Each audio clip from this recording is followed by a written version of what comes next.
회사에서 꼭 이런 분들이 있어요. 똑같은 일을 여러 번 설명해줘도 계속 실수하고 자꾸 뭔가 빼먹고, 주변 사람들은 이 사람 왜 이래? 싶은 순간 그 사람은 속으로 이렇게 생각하고 있을 수도 있습니다. 나도 이해하고 싶은데 왜 난 남들보다 느릴까? 혹시 그게 단순히 노력 부족의 문제가 아니라면요? 이 영상에서 설명드릴 경계선 지능은 IQ 70에서 85 사이의 사람들을 말하는데요. 장애는 아닌데 그렇다고 평균도 아닌 그 미묘한 경계에 있기 때문에 평생 자기 자신을 오해하며 살아가는 경우가 많습니다. 그리고 중요한 건 전체 인구의 13에서 15%가 해당된다는 사실이에요. 여러분도 혹시 이런 특징에 자주 해당되셨다면 나는 왜 항상 실수만 할까? 왜 남들은 잘하는 걸 난 못하지? 그게 성격 탓도 게을러서도 아닐 수 있습니다. 그럼 어떤 증상을 보이면 경계선 지능을 의심해 봐야 될까요?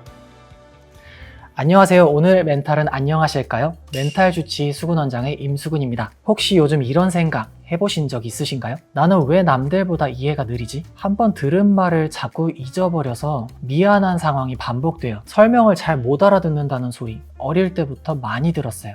저도 진료실에서 이런 고민을 털어놓는 분들을 자주 만나게 됩니다. 그 중에는 성실하고 착한 분들인데도 직장에서 계속 지적을 받거나 대인관계에서 자주 오해를 사서 나는 왜 이 모양일까 자책을 반복하시는 분들도 많아요. 그런데 검사해보면 경계선 지능 때문인 경우가 정말 많습니다. 이건 딱 맞아떨어지는 장애도 아니고 성격 문제도 아닙니다. 단지 뇌가 정보를 처리하는 방식이 남들과 조금 다를 뿐이다고 생각해 주시면 좋겠어요. 하지만 문제는 대부분 본인도 모른 채 평생을 살아간다는 점이죠. 그리고 그 사이에 자존감은 계속 낮아지고 불안, 우울, 인간관계의 어려움까지 따라오게 됩니다. 그래서 오늘 영상에서는 경계선 지능이 정확히 무엇인지, 어떤 특징과 생활 패턴이 반복되는지, 어떻게 극복해야 될지 정확하고 실질적인 정보만 담아드릴 예정입니다. 혹시 내 얘기 같다는 생각이 드신다면 이 영상이 여러분께 중요한 전환점이 될 수도 있어요. 그러니까 지금부터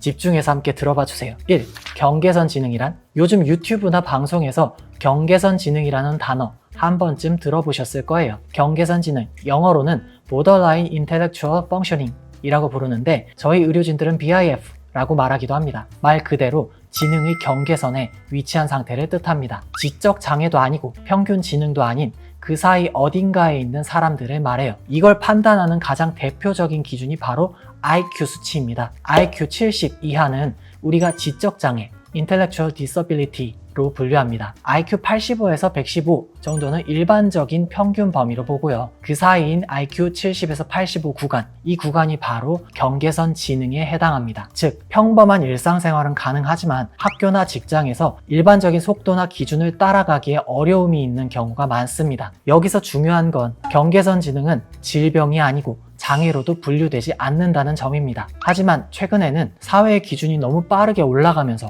예전엔 그냥 조금 느린 사람 정도로 받아들여졌던 분들이 지금은 직장에서 버티지 못하거나 인간관계에 좌절을 겪거나 결국 정신과를 찾게 되는 일이 점점 늘어나고 있어요. 실제로 제 진료실에도 자꾸 실수를 반복해요. 남들보다 너무 느려요. 일을 해도 인정받지 못해요. 라고 호소하시는 분들이 많습니다. 이분들과 검사, 상담을 진행해보면 나중에 경계선 지능이라는 사실을 알게 되는 경우가 정말 많습니다. 다시 말씀드리지만 이건 질환, 질병이 아닙니다. 전체 인구의 약 13에서 15%, 거의 7, 8명 중 1명꼴로 존재할 정도로 흔합니다. 하지만 문제는 이 상태가 본인도 모르고 주변 사람도 모르면서 자꾸 상처를 주고받는 상황이 반복된다는 겁니다. 사실 이분들은 정상보다 단지 조금 느릴 뿐이에요. 그런데 사회는 그 조금을 참아주지 않습니다. 왜 아직 그걸 몰라? 내가 몇 번이나 말했어. 계속 실수하네? 이런 말들이 반복되다 보면 결국 자존감은 바닥을 치고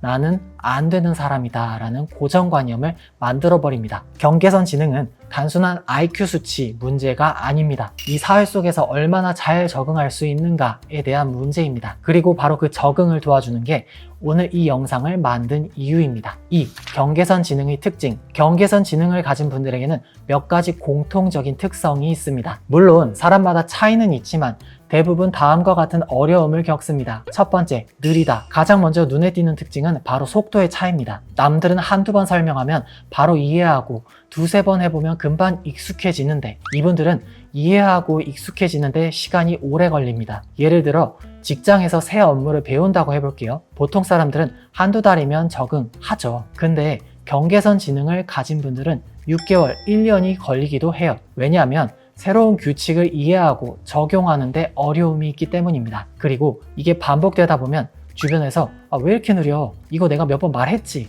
이런 피드백이 계속 쌓이게 되고요. 결국엔 스스로도 위축되고 자책하게 되는 악순환이 반복됩니다. 두 번째, 추상적인 지시를 이해하기 어렵다. 예를 들어 대충 해서 나한테 보내줘요. 적당히 해도 괜찮아. 이런 말 대부분은 대충, 적당히가 어떤 의미인지 감으로 알 수 있죠. 그런데 경계선 지능을 가진 분들은 그 모호한 말의 기준을 파악하기가 어렵습니다. 그래서 누군가는 한 페이지 정리해서 보낼 걸 10페이지를 밤새워 만들기도 하고 누군가는 아무것도 못하고 멍하니 있는 경우도 생깁니다. 즉, 문맥과 의도를 파악해서 융통성 있게 행동하는 게 어려운 거죠. 세 번째, 표정, 눈치, 뉘앙스 파악이 어렵다. 대화를 하다 보면 말보다 눈빛이나 표정, 말투가 더 많은 정보를 주기도 하잖아요. 하지만 이분들은 상대의 감정 신호를 읽는데 약한 경우가 많습니다. 예를 들어 지금 그 말은 좀 아닌 것 같아 라고 누군가 말할 때 말투나 눈빛을 보면 진심으로 화났구나 하고 눈치채야 되는데 그걸 잘 못 읽어요. 그래서 의도치 않게 무례해 보이거나 상대방을 더 자극하는 반응을 보이기도 합니다. 그런데 본인은 전혀 그걸 몰라요. 나는 잘해보려고 했을 뿐인데 왜 자꾸 미움받지? 난 왜 오해만 사는 걸까? 이런 생각에 더 깊이 빠져버립니다. 네 번째, 반복되는 실수에 대해 원인 파악이 어렵다. 추론 능력이나 패턴 인식 능력이 부족해서 비슷한 상황에서 같은 실수를 반복하는 경우가 많습니다. 계속 지각을 하거나 업무를 빠뜨리거나 같은 실수로 꾸중을 듣는데 왜 이런 일이 반복될까를 원인, 결과, 구조로 연결해서 생각하기가 어려운 거예요. 그래서 자꾸 운 탓, 환경 탓만 하게 되고 자신이 바꿔야 할 부분들을 캐치하지 못하는 경우도 많습니다. 다섯 번째, 주의력과 작업 기억에 문제가 있다. 경계선 지능은 ADHD와는 다른 개념이지만 주의 집중력과 단기 기억력에서 유사한 어려움을 겪는 경우가 많습니다. 한 가지 일에 오래 집중하지 못하거나 해야 할 일을 자꾸 까먹고 앞서 읽었던 내용을 금방 잊어버려서 책을 끝까지 이해하지 못하거나 이런 분들은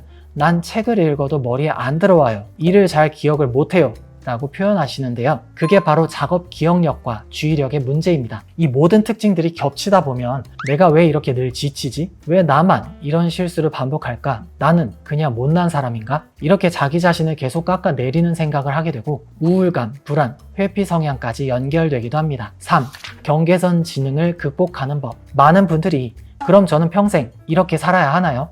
라고 물으십니다. 하지만 저는 진료실에서 분명히 말씀드립니다. 충분히 좋아질 수 있습니다. 왜냐하면 지능은 타고나는 것도 있지만 후천적인 훈련과 환경 조성으로 보완이 가능한 부분도 매우 많기 때문이에요. 뇌의 기능은 계속 사용할수록 발달합니다. 첫 번째, 나는 왜 늘 이럴까? 라는 질문 대신 어떻게 다르게 해볼 수 있을까로 바꿔보세요. 경계선 지능을 가진 분들은 자신도 모르게 부정적인 자기 대화에 많이 노출되어 있습니다. 나 왜 이걸 못하지? 다른 사람들은 잘하는데 역시 난 안 되는 사람인가 봐. 이런 생각을 할수록 자존감은 더 깎이고 시도 자체를 포기하게 돼요. 그래서 중요한 건 자기 자신을 탓하지 않는 방식으로 질문을 바꾸는 겁니다. 이번엔 어떤 방식으로 접근하면 더 쉬울까? 내가 이해가 느린 편이니까 더 작은 단위로 나눠볼까? 시간이 좀 걸리더라도 반복해서 해보자. 이렇게 실행 가능한 방향으로 사고를 바꾸면 실패 후에도 다시 도전할 수 있는 힘이 생깁니다. 두 번째, 일은 그날 끊어서 시각화하세요. 계획을 세워두셔도 좋습니다. 경계선 지능 가진 분들은 단기 기억력과 우선순위 판단 능력에 어려움이 있습니다. 그래서 오늘 해야 할 일 5개를 기억하려 해도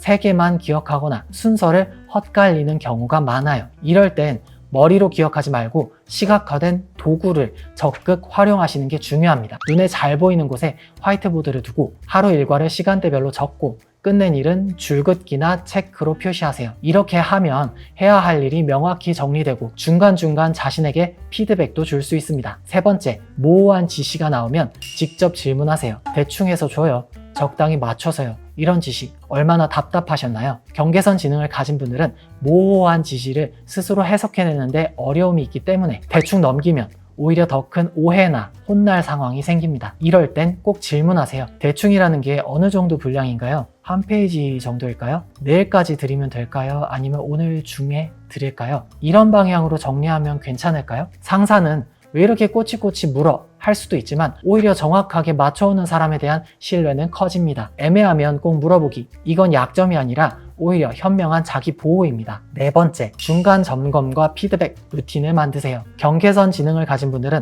업무나 과제를 한 번에 쭉 끝내는 것보다 중간 점검과 확인이 더 효과적입니다. 예를 들어 업무를 맡았을 때 하루 이틀 지나고 나서 부장님 이 방향으로 가고 있는데 맞을까요? 이 정도 정리면 괜찮을까요? 초반 진행 보고 드릴 때 조정할 부분이 있을까요? 이렇게 중간에 피드백을 요청하면 틀어진 방향을 빨리 바로 잡을 수 있어요. 그리고 상사도 이 친구는 꼼꼼하네 라고 느끼게 됩니다. 작은 루틴이 큰 결과를 바꾸는 핵심이에요. 다섯 번째, 언어 능력과 사회적 언어는 훈련으로 좋아질 수 있습니다. 말이 서툴러서 오해만 받아요. 눈치 없다는 소리 많이 들어요. 분위기 파악이 어렵습니다. 이런 말 자주 하시죠. 그런데 이건 타고난 사회성의 문제라기보단 언어적 감각과 사회적 문맥을 익히는 훈련 부족일 수 있습니다. 이럴 때는 유튜브에서 상황극 중심 콘텐츠 보기, 사회적 대화 방식이 나오는 드라마 따라하기, 누군가와 한 대화를 메모하고 복기하기, 언어 치료나 그룹 치료, 말하기 훈련 프로그램 참여하기, 이런 식으로 사회적 언어를 연습할 수 있는 기회를 자주 만들면